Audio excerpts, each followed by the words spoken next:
जब तक घर के कामों की तरतीब नहीं होगी तो आप कभी भी सुकून से दिन नहीं गुजार सकती। तो सबसे पहले आपने क्या करना है, अपने कामों की तरतीब बनानी है। कैसे बनानी है आज की वीडियो में आपके साथ शेयर करूंगी, क्योंकि घर की तरतीब जो है सबसे इम्पोर्टेंट होती है। तो यहाँ पर जी वीडियो स्टार्ट करते हैं। अस्सलाम वालेकुम, welcome back to my channel. उम्मीद करती हूँ आप सब खैरियत से होंगे। यहाँ पर जी सुबह का टाइम था और मैं बनाने लगी थी नाश्ता। नाश्ते में जो है आज बनाऊंगी मैं 2 पराठे बनाऊंगी, साथ बच्चों के लिए ब्रेड जो है थोड़ा सा फ्राई करूंगी और साथ में एक अंडा होगा, थोड़ी सी चाय होगी। और यहाँ पर आप देख सकते हैं दूध जो है रात के टाइम मैंने बना के रख दिया था। इस पे जो है मलाई आ चुकी थी और ये मलाई जो है मेरे हस्बैंड खाते हैं पराठे के साथ। तो मेरे काम की तरतीब ऐसी होती है, जिसे देखें अब रात को सोने से पहले जो है मैंने ये किया था कि मैंने दूध उबाल के रख दिया। दूध उबाल कर रख देने से ना मेरे लिए फ़ायदा हुआ कि सुबह टाइम उसमें जो है मलाई भी बन चुकी थी और पके हुए दूध से जो है मैंने चाय भी बनाई। तो ये मेरे लिए एक आसानी होगी। अगर मैं ये दूध उबाल के ना रखती तो जाहिर सी बात है कि सुबह उठकर मुझे पहले दूध बनाना पड़ता, उसके बाद फिर मैंने चाय बनानी पड़ती और नाश्ते के साथ जो है मतलब मलाई भी नहीं बनी होती। तो इसीलिए ना कामों की तरतीब बनानी चाहिए। इस तरीके से हमारे हर काम की जो है तरतीब बनती है। अगर आप इस तरह माइंड में नहीं याद कर सकती तो आप एक लिस्ट बना के रख दिया करें, जिसमें आपको पता होगा कि आज सुबह उठकर मुझे ये काम करने हैं और किस तरह करने हैं। तो आप सब जो है आपके माइंड में जो है सेट रहेगा। माइंड में नहीं सेट रहता है तो एक पेपर में बनाकर किचन के पास ही जो है सामने लगा दें तो आपको याद रहेगा। क्योंकि बच्चे वाली माएँ जो होती है अक्सर टेंशन और परेशान रहती है, तो वो भूल जाती है कि आज मुझे ये काम भी करने हैं और नहीं करने। मेरे साथ खुद भी यही मसला होता है, क्योंकि मैं बच्चों में इतनी बिजी रहती हूँ ना, अक्सर जो है मेरे फ्रिज की सफाई रह जाती है, कभी किचन की डीप क्लीनिंग रह जाती है। और अब भी जो है मेरे किचन को ना काफ़ी टाइम हो गया सफाई किए हुए। तो अब डीप क्लीनिंग का ना मुझे इरादा है कि मैं इंशाल्लाह इसका जो है डीप क्लीनिंग भी करूँगी। तो यहाँ पर आज मैंने ना अपनी बेटी के लिए ब्रेड पे जो है मतलब एक सैंडविच टाइप बना के दिया था, उस बीच में अंडा डाल के। तो जब उसको मैं स्कूल भेजने लगी तो रोने लग गई थी कि मुझे नूडल चाहिए, नूडल बना कर दो। मैंने कहा था कि कल रात को कि मेरे लिए सुबह ना लंच में नूडल बना के देना। तो सब ना माओ के लिए ये बहुत परेशानी हो जाती है। तो मैंने उसको अच्छा खासा सैंडविच बना के टिफ़िन में डाल के दिया और जब स्कूल जाने लगी तो बैठ के रोने लग गई। वो कभी ऐसा काम नहीं करती, बस जो दे दो टिफ़िन में ले जाती है। लेकिन आज वो कह रही थी कि नहीं, आज मुझे जो है नूडल लेके जाना है। तो फिर मैंने उसे कहा चलो तुम स्कूल चली जाओ, मैं टिफ़िन बना के जो है पापा को दे दूंगी, वो लेकर आ जाएंगे। स्कूल जो है हमारे पास ही है, इतना दूर नहीं है। तो इसलिए फिर मैंने उसको मना कर जो है भेजा है। फिर जो है मैंने नूडल बनाकर जो इसको टिफ़िन में डाल के दिया। मैंने उसके पापा को दिया कि ये अब इसको दे आओ, क्योंकि वो 10 साढ़े 10 बजे के टाइम जब मतलब लंच करते हैं ना ब्रेक टाइम में, तो फिर उस टाइम जो है वो फिर उसकी मर्ज़ी होती है कि वो क्या खाए ना। तो कभी कभी जो है मैं उसको बिस्किट वगैरह डाल के दे देती हूँ, कभी जो है पराठा अंडा डाल के दे देती हूँ, कभी ब्रेड जो है सैंडविच बना के दे देती हूँ। तो अब उसकी फरमाइशें शुरू हो गई है। तो अब ये एक और जो है बच्चे बड़े होते हैं ना, तो जाहिर सी बात है उनकी जो पसंद है वो भी चेंज होने लग जाती है। तो यहाँ पर जी बस मेरे नाश्ते की तैयारी जो है इतनी मुकम्मल थी। यहाँ पर मैंने जो है हल्के हल्के पराठे बनाए थे, ज़्यादा जो है बड़े नहीं बनाए, क्योंकि बच्चे बीमार हैं और ऑयली वाले पराठे उनके लिए सही भी नहीं। तो उनके लिए मैंने ब्रेड मंगवाया था, साथ में अंडा बना के, ताकि मैंने कहा अच्छे तरीके से वो खा के पेट फुल हो जाए, बाद में तंग ना करें। क्योंकि हम ख़वातीन का एक काम तो नहीं होता, सारे दिन ही काम करती रहती। तो बस यहाँ पर मैंने सिर्फ 2 छोटे छोटे पराठे बनाए थे, मतलब हल्के से बनाए थे। ये आपको इस तरह बड़ा दिख रहा है, लेकिन ये बिल्कुल हल्का पराठा सा था। और ऑयल डाल के मैं खुद भी, मेरा दिल नहीं कर रहा था नाश्ता करने को, लेकिन मैंने कहा नाश्ता नहीं करूँगी तो दिन के काम कैसे करूँगी, घर की तरतीब कैसे लाऊंगी। तो सबसे इम्पोर्टेंट है नाश्ता। तो नाश्ता बनाकर जो है मैंने यहाँ पर बच्चों के साथ, हस्बैंड के साथ मिल के हमने नाश्ता किया है।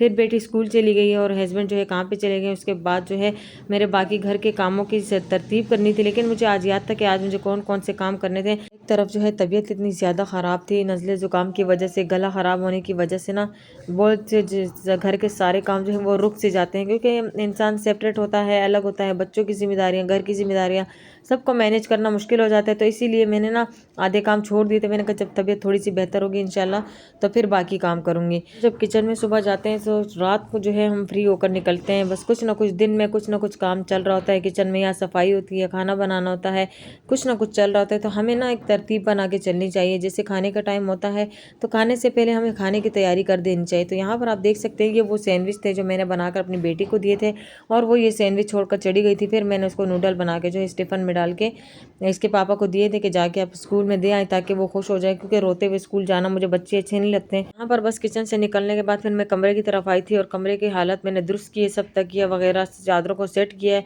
जो बिखरा हुआ सामान था उनको सेट किया था ना। तो ये एक तरतीब होती है कि हमें एक तरतीब लेकर चलनी चाहिए चाहिए। अगर अब चादरें बिखरी हुई हों और हम झाड़ू पोछा लगाना शुरू कर दें तो कमरा सेट बिल्कुल नहीं लगता।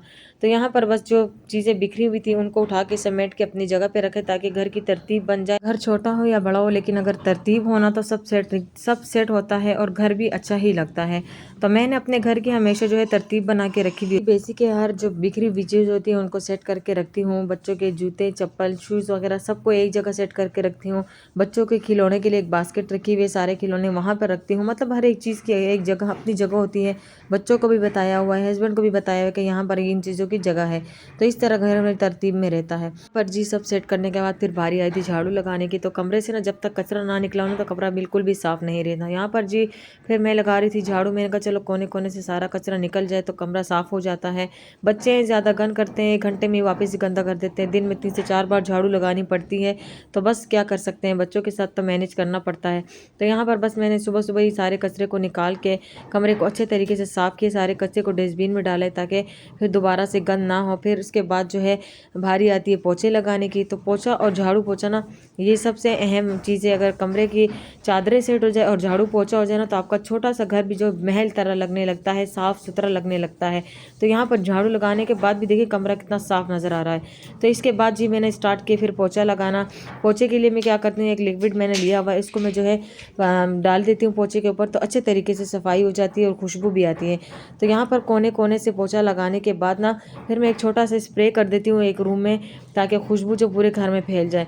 तो आपने हमेशा ना साफ़ सफाई के बाद थोड़ी बहुत अच्छी सी स्प्रे अगर आपको मिलती है रूम स्प्रे तो आप वो लेकर रख दें। तो आप उसको भी जो है रूम में कर दें तो पूरे घर में जो है खुशबू फैल जाती है। तो साफ़ सफाई ना बहुत ज़रूरी होती है। अगर घर छोटा हो या बड़ा हो, लेकिन साफ़ सफाई अगर हो ना घर में तो यकीन करें आपका घर जो है बिल्कुल महल की तरह लगने लग जाता है। अगर घर महल जितना हो लेकिन अगर साफ़ सफाई ना हो ना तो वो आपका घर जो इतना गंदा बिखरा नज़र आता है, आप सोच नहीं सकते लोग आपके पीछे कितनी बातें करते हैं। तो यहाँ पर कमरे की अच्छे तरीके से सफाई करने के बाद, बल्कि पूरे घर की सफाई करने के बाद मैं किचन की तरफ आई थी। स्टॉक साफ़ किया, शेल्फ साफ़ किया, गीले कपड़े से अच्छे तरीके से इसको चमका के रख दिया ताकि मेरे दिन के बाकी काम जो है वो आसान हो सकें। तो सुबह का सिर्फ ये 1 घंटा ना हमारी काफ़ी सारी टेंशन, काफ़ी सारी मुश्किलें जो है ख़त्म कर देता है। हमारे ढेरों काम जो है सुबह के 1 घंटे में एक तरतीब में जो है ख़त्म हो जाते हैं। तो आपने भी 1 ही घंटे की तरतीब बनाकर सुबह सुबह जो है ये सारे काम निपटा लेने दें। फिर बाकी आपकी कोई टेंशन नहीं रहेगी कि बाकी हमें क्या काम करने हैं। तो ये देखें यहाँ पर 1 घंटे में मैंने ये काफ़ी जो छोटे मोटे काम थे वो सारे ख़त्म कर लिए। फिर बारी आई थी बर्तन धोने की और ये सबसे अहम है।